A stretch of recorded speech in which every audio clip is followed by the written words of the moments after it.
Government ఎప్పుడు మేము ఇంత రెవెన్యూ ఎక్స్పెండిచర్కి ఖర్చు చేసాం, ఇంత క్యాపిటల్ ఎక్స్పెండిచర్కి ఖర్చు చేసాం అని అంటారు కదా.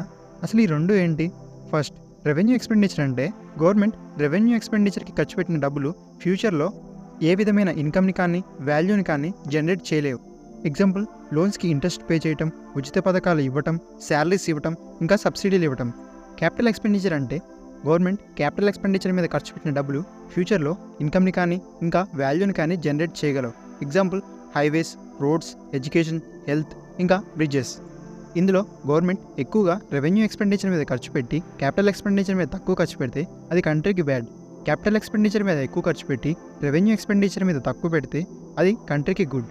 కానీ ఇక్కడ ఒక ప్రాబ్లం ఉంది. క్యాపిటల్ ఎక్స్పెండిచర్ మీద ఎక్కువ ఖర్చు పెట్టి రెవెన్యూ ఎక్స్పెండిచర్ని ఇగ్నోర్ చేస్తే నాన్ డెవలప్డ్ కంట్రీస్ అంటే మనలాంటి పేదలు ఎక్కువ ఉన్న దేశాల్లో పేద ప్రజలు చాలా ఇబ్బంది పడతారు. మనలాంటి దేశాల్లో రెండింటిని బ్యాలెన్స్ చేసుకోవాలి.